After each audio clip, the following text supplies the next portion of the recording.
sorry. I didn't mean to frighten you. I was merely trying to put you out. Well, you certainly succeeded. I'm very put out. I'm sorry it was necessary. Come along. I suppose I ought to say thank you, but I'm just so tired I'm not thinking. I saw your signal. Oh, thank goodness somebody did. I've been lost for days. You mean you're alone? I've been looking for Boonesboro. It must be somewhere near here. I'm headed there myself. If you can walk, I'll have you there in an hour. Oh, thank goodness.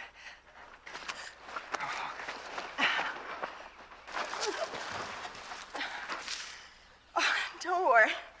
I'm all right. After all I've been through, another hour's nothing if it means finding Daniel Boone.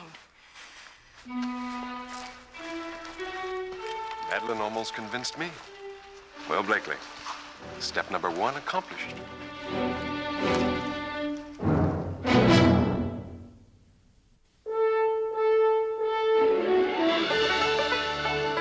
Daniel Boone, what a doer, what a dream come true, was Daniel Boone. From the coonskin cap on the top of old Dan to the heel of his rawhide shoe, the rippin'est, roaring'est, fighting'est man the frontier ever knew. Daniel Boone was a man, yes, a big man, and he fought for America to make all Americans free.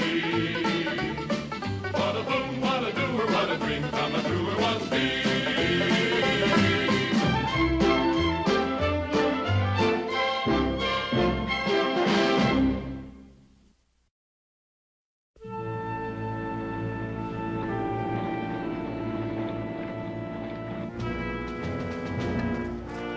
All right, hold. Detail, hold.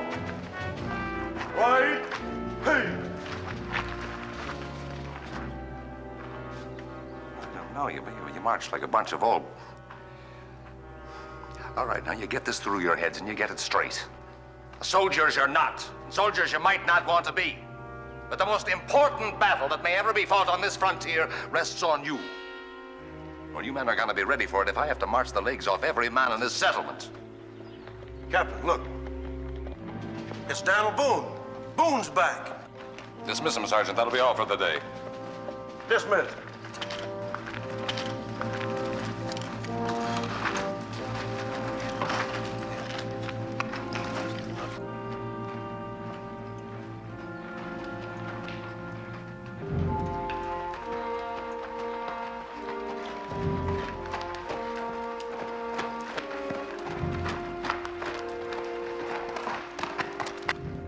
I didn't expect you for quite a spell. Mighty quick trip for all the way from Philadelphia. Well, it turned out to be a rather urgent business. You actually meet with the Continental Congress? Oh, not the whole shebang. They're pretty busy men. Just a committee that sent for me. Daniel, it's good to see you back, man. You bring me orders from the Congress? I sure did. Well, finally, we'll be marching against the Indians, then. Well, not exactly yet. Let's go inside.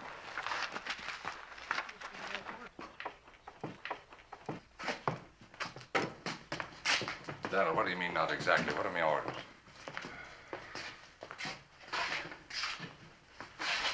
Well, we're not going to march against the Five Nations, Captain. We're going to try to make peace with them. You're joking, man. Peace? Peace, is it, with the most treacherous confederation of savages in the entire territory? Now... All right. Whose brilliant idea was that, I'd like to know? Strategy Committee. They've already had word from Raincloud that he's willing to talk. So it kind of looks like the rest up to us. Well, they're a bunch of feather-brained, under-headed fools, that's what they are. They're sitting on their fat backsides up there that... Look, Daniel, you were a frontiersman. Didn't you tell him, man? You know that a strong militia force striking out from Boonesboro could break up the Indian alliance once and for all and go a long step toward driving the British permanently out of the Ohio territory. Maybe. we'd have to have a lot more luck than we've had so far. And you also know that if you sign a treaty of neutrality with the 5 nations, we won't be able to attack north of the Ohio at all. I reckon. But if the Indians swing to the British, we'll be outnumbered every place we turn. But if the 5 nations agree to stay neutral, we've turned the tables. And we'll have more men on the frontier than the Redcoats can muster. Sure we will. If the Indians respect the treaty, we will. They'll respect it if Daniel signs it. And you're willing to gamble the fate of the entire frontier on that kind of blind faith, are you? I am. Well, Captain, the only real danger I see is if the British find out about our meeting with Raincloud and try to do something to stop it before we can come to an agreement. Where does this famous meeting take place? On the Ohio. Indian territory. In neutral territory. Raincloud has agreed to come with only 4 sub-chiefs to sit in council. What do you mean, with no warriors? No warriors. And you're going to take his word for that? Well, it seems he's going to take my word. Why should I doubt his?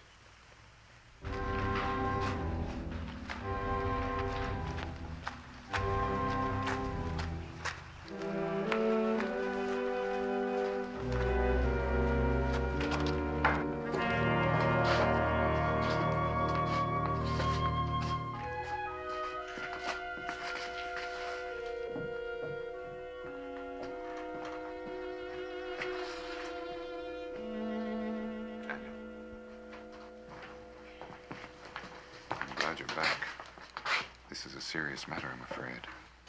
I found the lady out on the Cumberland Run, lost, trying to make her way here. Alone, as you can see. Who is she? Her name is Madeline Lorne, the victim of a massacre. There were no survivors unless some of them were carried off prisoner. She doesn't know, not even about her own husband. Where did it happen? Up in the Ohio, about 100 miles from here, a place called Tamarack. That's very close to where our council meeting is to take place. Daniel, it sounds like Raincloud has brought his warriors in spite of your agreement. Yeah. We'll talk about that later. She's in no condition to answer questions now. This is something Becky can attend to. You're going to be all right now, ma'am.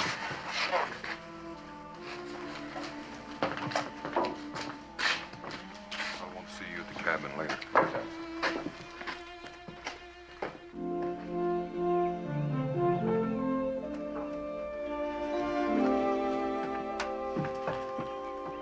She's in there refreshing herself.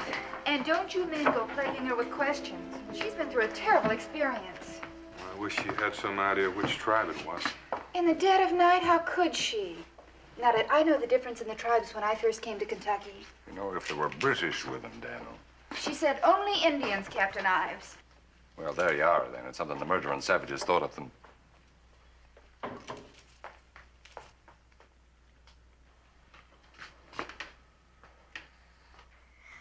Boy, she sure's a lot prettier than she was when she got here. Israel.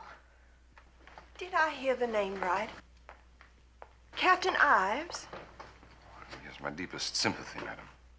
It's not by any chance Captain Robert Ives, the hero of Portsmouth? Well, sure I was at Portsmouth, madam, but with the name hero, I think should be reserved for men far braver than I.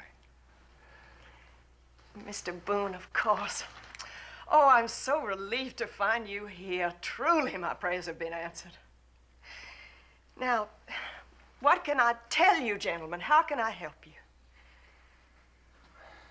No, go ahead. Truly, I'm just fine now. Well, Miss Lorne... won't you sit down, Mrs. Lorne? Mrs. Lorne, we'd like to know how you managed to get here. By the grace of God, Mr. Boone. It's all a terrible dream now. Days and nights all blurred together. Running till I was exhausted and hiding at night, terrified that they'd come back again and find me. Eating anything I could lay my hands on, nuts, berries. One time I stumbled across some nesting quail and stole their eggs, poor little things. But I'd go through it all again tomorrow if it would see those dreadful fiends wiped out to the last man. Well, there are an awful lot of Indians north of the Ohio. It would help to know which ones were involved. Anything at all that you can remember? Paint, the way they wore their hair? Oh, I remember all right. It was shaved at the sides, and they had a big black crest of hair running down the middle. Iroquois. All right, that settles it, Daniel. Raincloud's old men. Now, what about your treaty? Treaty? Don't tell me you had a treaty with those murderous savages. Well, we were just about ready to start out by order of the Continental Congress to dicker for one. Well, that's impossible now, of course. Isn't it, Captain Ives? Under the circumstances, a direct attack's the only thing. Well, it does seem reasonable that we'd take our rifles along as well as our peace pipes. All right, and the sooner the better. My whole militia will be ready to start at sunup in the morning. 12 men will be enough, Captain. Hand-picked, I'll give you a list. So few? But my husband, some of the other men, they may be prisoners. They must be rescued, Mr. Boone. As brave a man as Captain Ives is, he can't hope to accomplish all that with just a dozen men. If we show up in force, that'll be a hostile move on our part. Raincloud won't counsel with us, and I won't risk that. Besides, we don't know what we're up against until we look at Mrs. Lauren's camp and find out exactly what did happen. Oh, for the love of heaven, man, hasn't the poor woman told us enough already? For now, I guess. I understand your concern over the fate of your husband and the rest. We'll free them if they're alive, and we'll try to find out who's responsible and punish them. But at the same time, we're going to try to sign a treaty with the Five Nations, too. 12 men, Captain, no more. All right, Mr. Boone, just as you say. But I think it's absolute folly, and I'll say so in my report. Well, it's a free country. And if we're lucky, it'll stay that way. Daniel, it might save time if Mrs. Lauren could give us such directions as she's able. If she could draw some sort of maps. I'll do better than that. I'll show you the way once we get somewhere near the river. You mean go with us? I admire your spunk, ma'am, but you've already walked a good many miles. Which proves I could do it again. My husband, Mr. Boone, I must know if he's alive. I can't stand to just sit here and wait. And you know I can make it, don't you, Mingo? Besides, I want to see if you're still talking treaty with them when you see what they did to us. And Captain Ives needs somebody to identify the Indians, don't you? She's right, Daniel. If any of his people are involved, Chief Raincloud certainly won't take our word for it. You know, Daniel, if it'd save us only a few hours, it'd be worth the risk. I'll personally look after her. She'll be no trouble.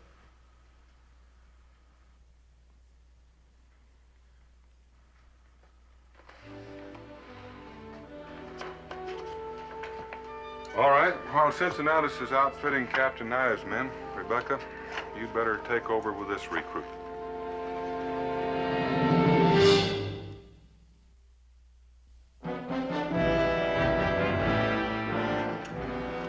Detail, halt.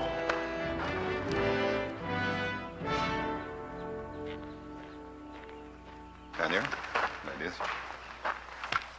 The Cherokee tell me that the trail is clear, at least as far as the West Fork. That's what I'd hoped. If the Five Nations mean peace, there's no point in watching the trail. If they mean war, they'll let us get as close as possible before they show their hand. But isn't that a rather risky way of finding out? No better way? No. Everything loaded? Including them presents you ordered for Raincloud. Pardon me. Daniel. You are out a pretty penny for all them stores. Well, if the captain and those men can soldier for free, the least I can do is feed them on the march. Yeah, reckon it would seem so. Sure ain't no way to run a business. But if we get a treaty with the Five Nations, maybe it'll perk a trade up some. Well, it might. Tell you what, Daniel. You keep it quiet, and I'll go halvers with you. Well, thank you, Cincinnatus. You keep an eye on things. Don't worry, Daniel. I'll know what to do. Ready when you are, Captain. It'll be just a moment. There's something I want to do. Mrs. Lauren,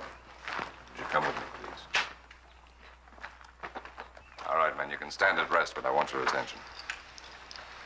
Now, you all know that our orders are to proceed directly to a meeting with the chiefs of the Five Nations. I'm there to support Mr. Daniel Boone here in his negotiations for a peace treaty with him. Well, the situation is gravely altered.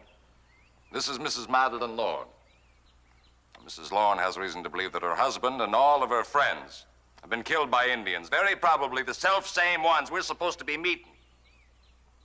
All right, now, Mrs. Lorne will accompany us as far as the scene of, begging your pardon, the massacre. What we find there will determine any further course of action. All right, I want you all to open your ears now. I want the presence of this brave little woman amongst us to be a constant reminder to us all that should we have to engage with the Indians, our duty is clear and plain. There'll be no quarter given and no mercy shown.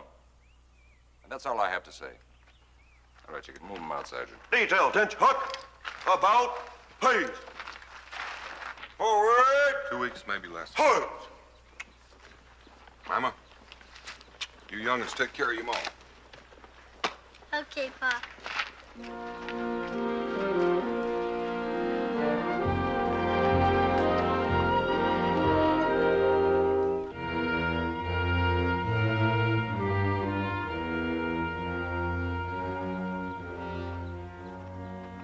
Hustle and bustle, I haven't had a chance to tell you how fortunate we are to have a man of your military experience with us, Captain Ives. You believe me, the good fortune is mine, madam. Maybe it's just female foolishness or intuition, but there is something that's been bothering me. I've heard it said that Mr. Boone tends to favor the Indians whenever possible. You don't think that's true, do you, Captain Ives? Well, maybe a wee bit. It's probably the influence of the Cherokee, you know. Mingo? Yeah, but don't you worry about it. I intend to give them both the full benefit of me best counsel and judgment. That does relieve my mind, but... Detail. Please, Hold. Captain, I do want to help, and I must find my husband, but after all your kindness to me, I could never forgive myself if my presence became a source of friction to you. Dear lady, how could your presence be anything but an inspiration to us all? What a generous thing to say. Friend Boone is a strong-minded man, you know, and perhaps he's a wee bit jealous of his reputation. We've had a difference of opinion or two already, but he seems a fair man in his way. Now, don't you worry about a thing. You just put your trust in me, Madeline.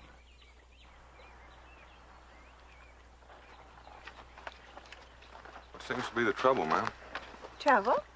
Maybe we ought to put you on one of these pack horses right off. Oh, I am sorry. We do have to keep on marching, don't we? If we're going to get to your people in time to do them any good. I'd like to have a word with you, Captain. Oh, yes, all right, Mr. Boone.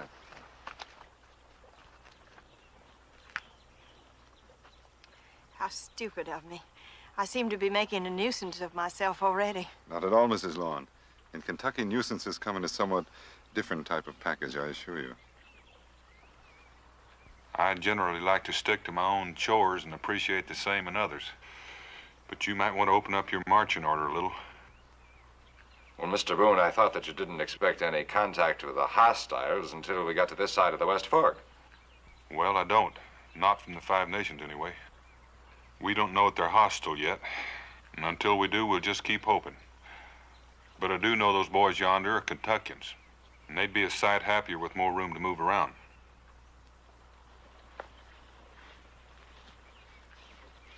All right, Sergeant, spread them out. From now on, we'll march in open order. Yes, sir. Break ranks. Open ranks. Hold.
tell me you're a Cherokee, Mingo.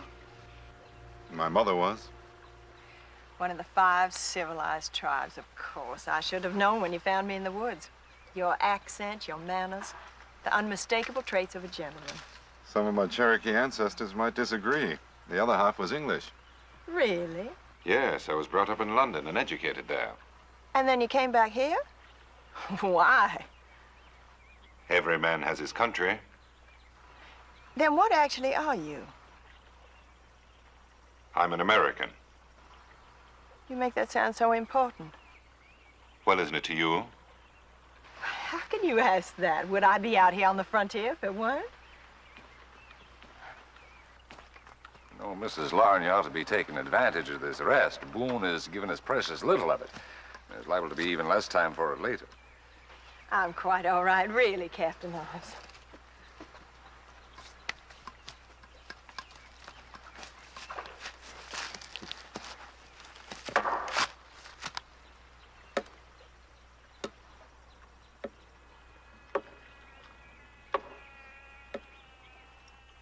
Mr. Mingo, if your friend Boone doesn't mistrust Rain Cloud's people every bit as much as I do, then what's he prowling around up there all the time for, like a cat, even when we're in friendly territory? I wouldn't do that if I were you, Captain. Well, you wouldn't, would you? Question the great man's motives, is it? Question his infallible judgment. Well, it isn't that. It's just that you're stirring up. I'm doing no such thing. Now, surely my own judgment has some right to respect.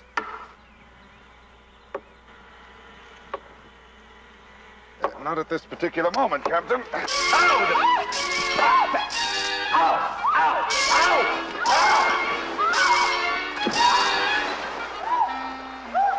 Hey, we haven't got time for a swim. What is this, some kind of Cherokee custom of yours?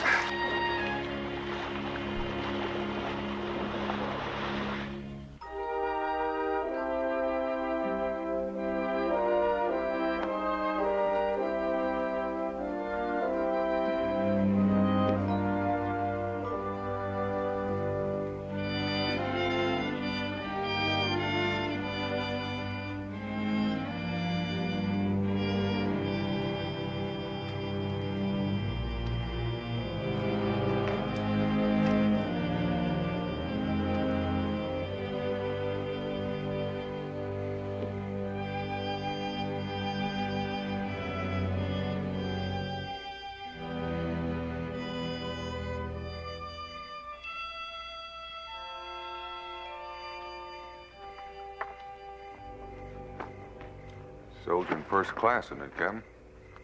Now, what do you mean by that, Mr. Boone? Oh, that? Well, I was just, She's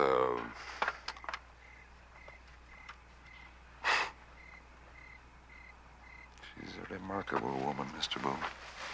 Mm-hmm. I guess I'd better check the sentries again. I just did. Everything's quiet. Too quiet. The British are bound to know that we aim to see Rain Cloud and what we're after. They probably know when we started and just about where we are. And they haven't tried to stop us. I don't like it. I should think that that would just be more proof that the Indians who massacred Mrs. Lauren's party belong to Rain Cloud. We won't have proof of anything one way or another until we look over Mrs. Lauren's camp. Look, Boone, I know how desperately little you want to believe that Rain Cloud's people had anything to do with the massacre. I also know how much the treaty means to you, but confounded, man, the fate of the entire frontier rests in our hands alone right this minute. Or likely the fate of the whole country. All right, then all the more reason to face facts, then. Sure, and the British know where we are, what we're doing, and what our mission is. And they also know you're not going to get your treaty. With the 5 nations out in paint, why should the Redcoats bother about us now? Now, the murdering savages will take care of that as soon as we get deep enough into their territories to suit them. If I'd only brought the rest of me militia. Well, now we'd have a fight on our hands for sure. You better turn your men in. We may be just a mite busy in the morning.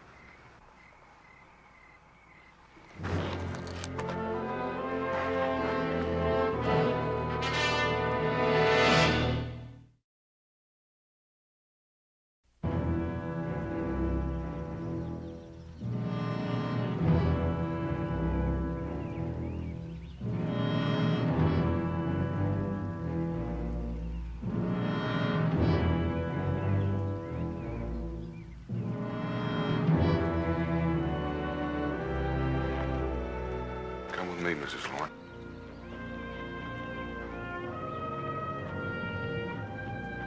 That's the hill we saw back yonder.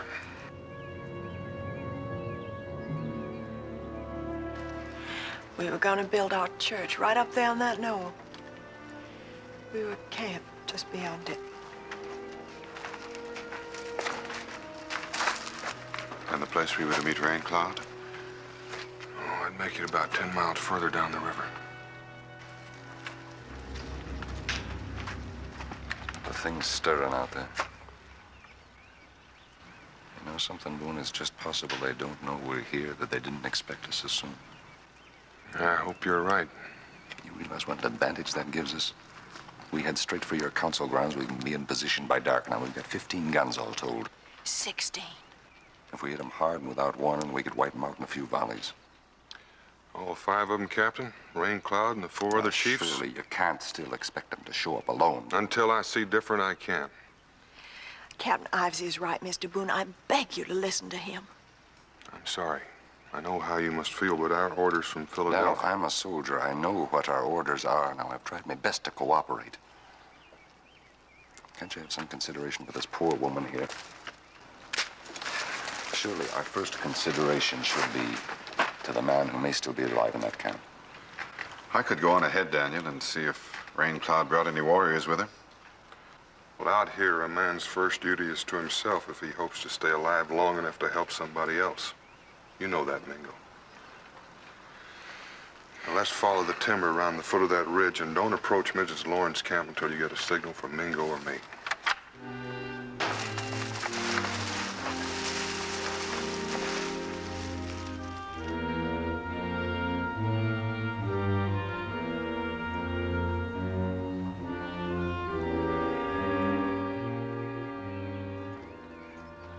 Sure you're all right?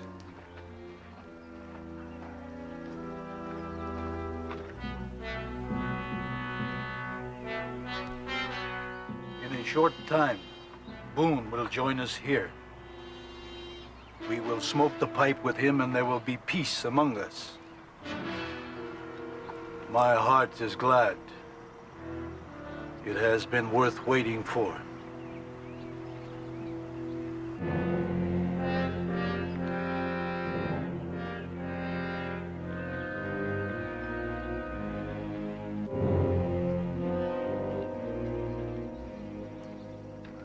Thorough job. It would be if it were the Iroquois. They probably dumped the bodies in the river so no one could make count. Looks like Mrs. Lorne was a mighty lucky lady. Yes, well, it's something to be grateful for. You were really counting on that treaty with Rain Cloud, weren't you, Daniel? It beats fighting a war nobody could be sure if we could win.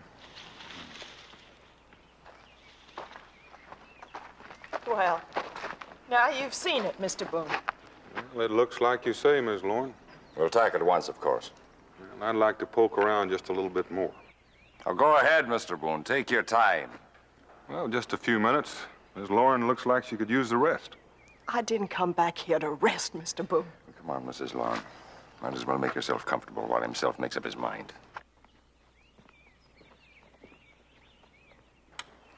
She does look worn out, Daniel. Yeah, I shouldn't wonder.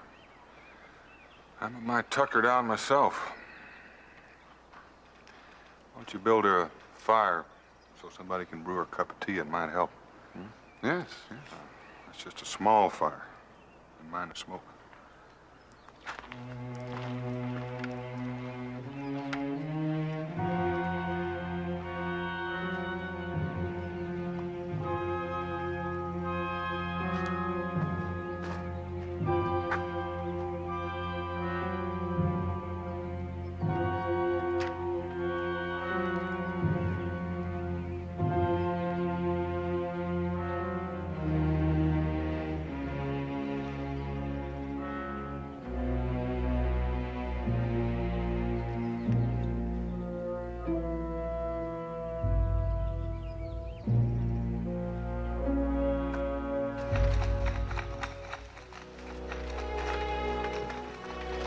Sorry I kept you waiting, but what I wanted was at the bottom of my pack.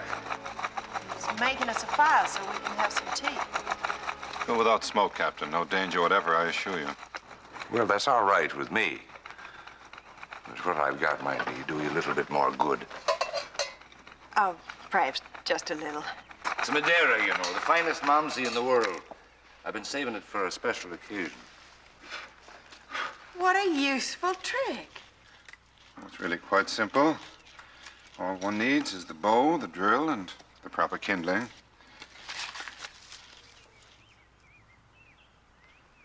You've never seen this done before? Uh-uh.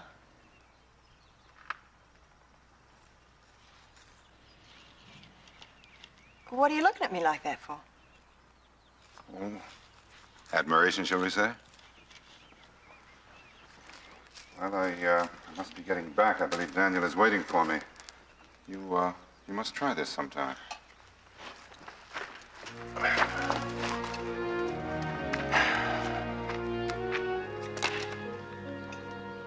Is something wrong?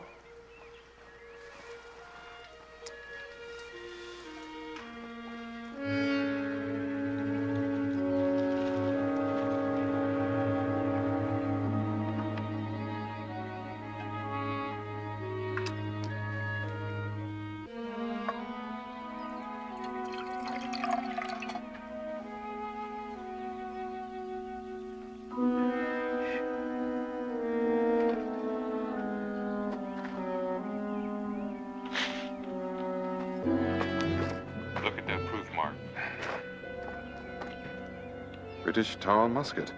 Same model they've passed out to every tribe they've been able to stir up against us. Same model the English issue to their own troops. Are you trying to tell me something? When I first found Madeline Lawn, she had a fire going and was trying to signal for help with it. She didn't even have a knife, let alone a flint and steel. And I just discovered she doesn't know how to use a fire drill. Who built the signal fire for her? That is an interesting question. Are you feeling any better now? No, a little faint. I think maybe it's the wine. I'm not used to it. All right, let me fix your blankets here. You can lie down a little. No, I think I'll just go down to the stream and get a little cold water. No, don't exert yourself. I'll get it for you. Captain, if I'm going to be sick, I want to be by myself.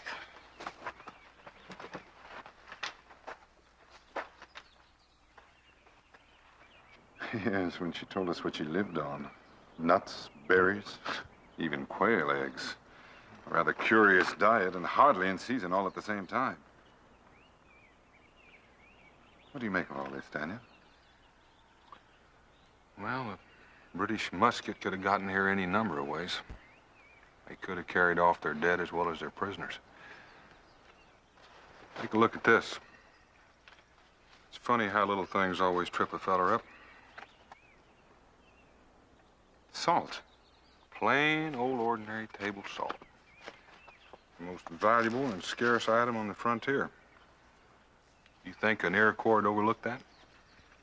Not very likely. And it's like everything else Mrs. Lauren has told us. Her husband, her friends, the massacre. I think the British fixed up this camp so we'd believe her story. And attack Rain Cloud instead of making peace with her. We'd best get back to Captain Ives before she tricks him into marching on his own. Well, we'd better make our own story watertight first. Captain Ives is pretty far gone. He might be a difficult fellow to convince. That's true.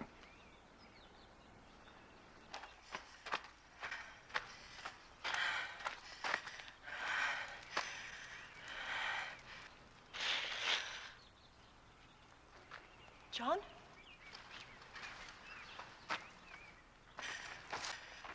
What's wrong? Why aren't they moving? That Daniel Boone. I think he suspects me. And the way that Indian friend of his looked at me, I daren't stay there any longer. They following you? No, not yet, but we still have a little time. Oh, you little fool. You're supposed to get them to attack the Iroquois camp. If they don't, the whole plan comes to nothing. Don't worry, they'll attack. Go get your horse. Do as I say.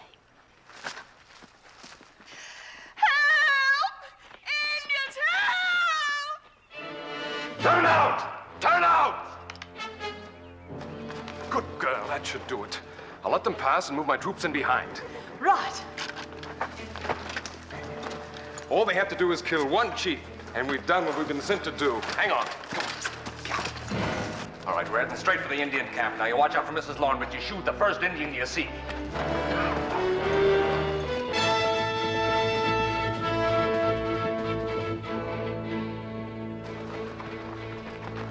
Captain Ives! It's no use, Daniel. They're gone. They're heading up for the council ground, but the scream came from over here.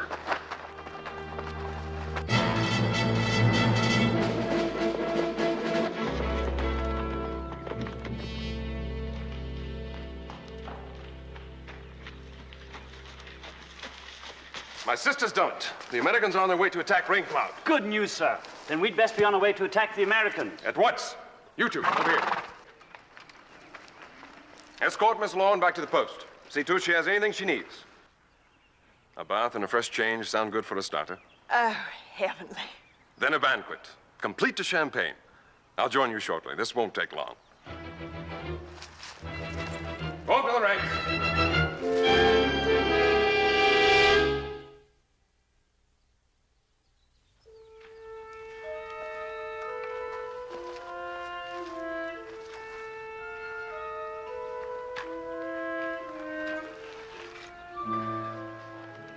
Horse iron shod.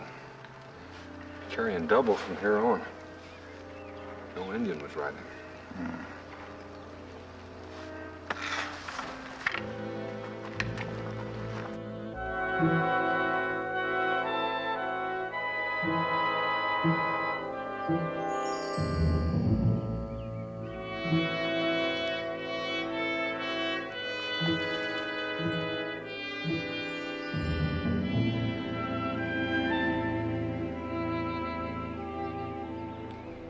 Well, there's the rest of the story.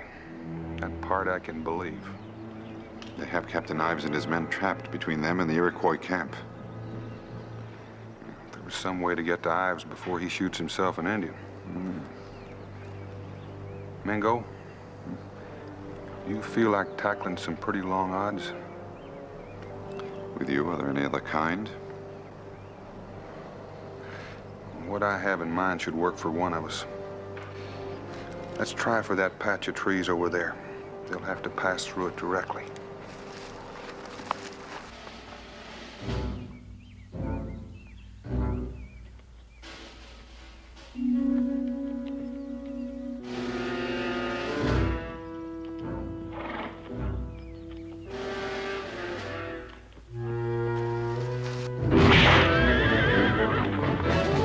Take them alive, you fools! Run for it, Daniel. Run for it.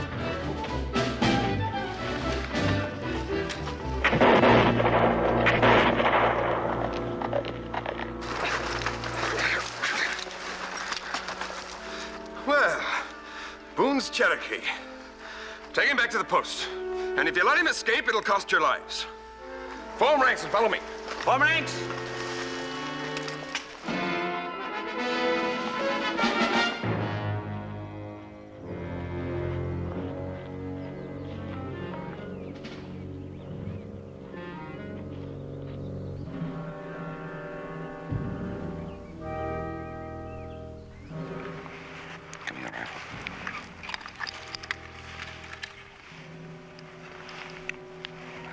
That'll be the signal. All right, go.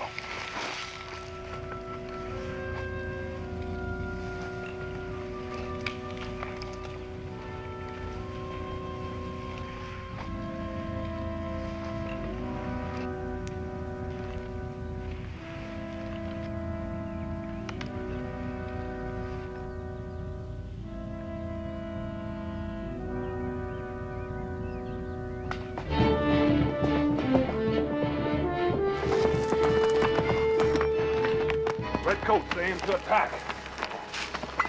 Help! Captain Ives! Can you hear me? The Redcoats are closing in behind you. You're trapped unless you get in here fast.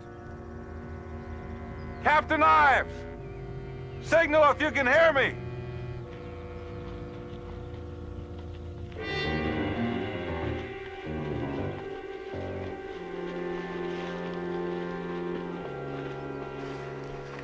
This is the way a friend comes in peace.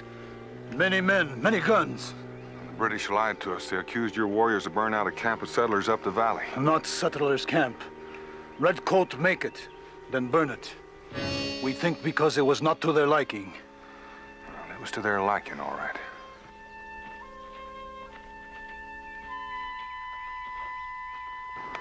Did I hear you right, Mr. Boone? What kind of a trick is this? The British won and they almost took us in. Boys, here they come! All right, spread out, men!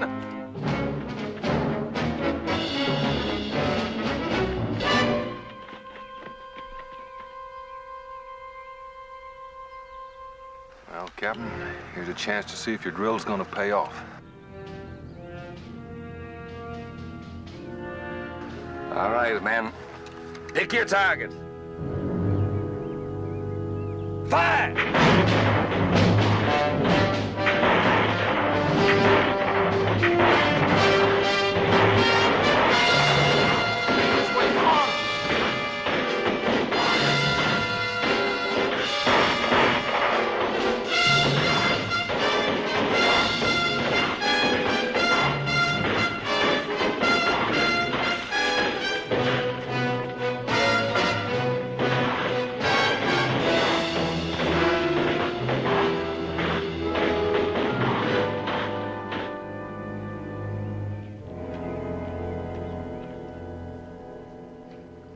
Oh, come now, Mingo.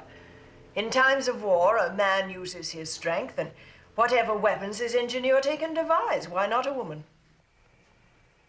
Supposing that I concede the specious logic, Miss Lawn, I'm still relieved to discover that you've never had a husband. Otherwise, I might have spent the rest of my life feeling sorry for a most unfortunate man. Let me remind you, my half-English, half-Cherokee friend, that you're a British prisoner, and the penalty for treason is death. And let me remind you what American patriots are saying these days. No man who is denied his freedom wants to live.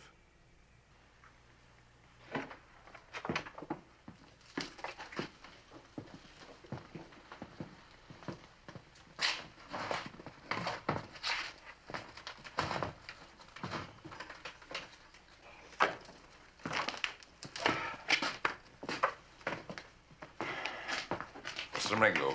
Captain? Neighborly of you to wait for us. There for a while, I kind of thought we were going to let you down. For a while, I thought you had. Well, Captain Sin is how you're in command, and it's kind of your celebration. Why don't you sit at the head of the table? I'll sit here. Well, thank you very much, Mr. Boone.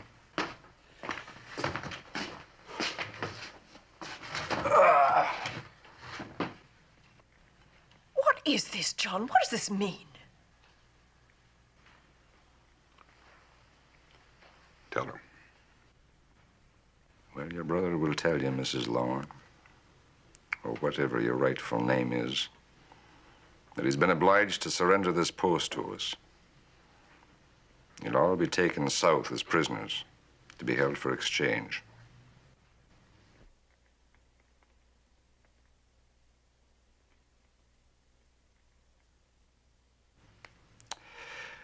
Now, if you'll excuse me, Sergeant. Yes, sir. If they're ready in the kitchen, I think you can tell them to commence serving. Oh, Sergeant, if you can lay your hand on some paper and quill, we might as well get that treaty down with Rain Cloud in writing while we're waiting. Right away, Daniel.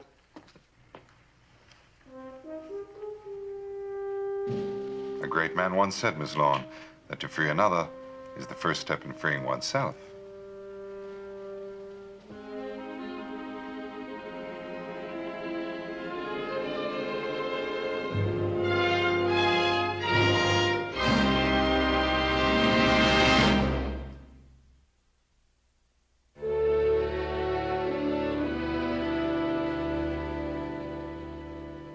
How she took in 3 grown men so completely, I'll never know.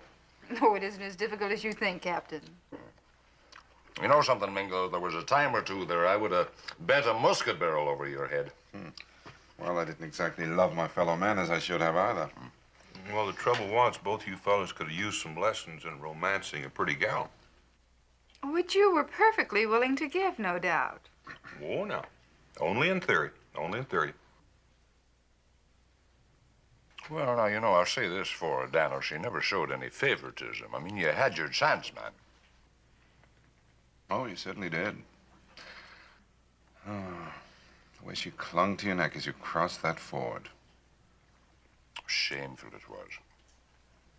Really? Can't we talk about anything else but that woman?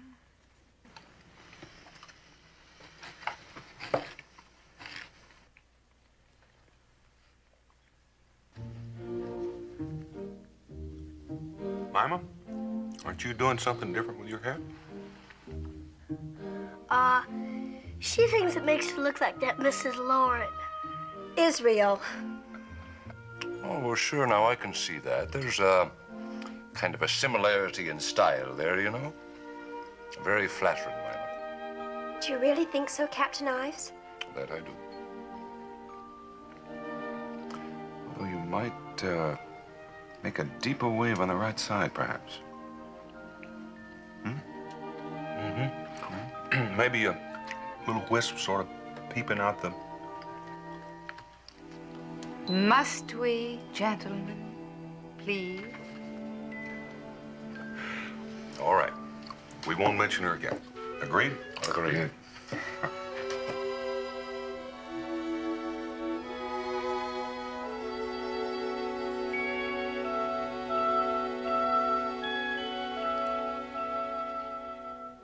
No use, Ma. They ain't saying it all right, but you sure can hear what they're thinking.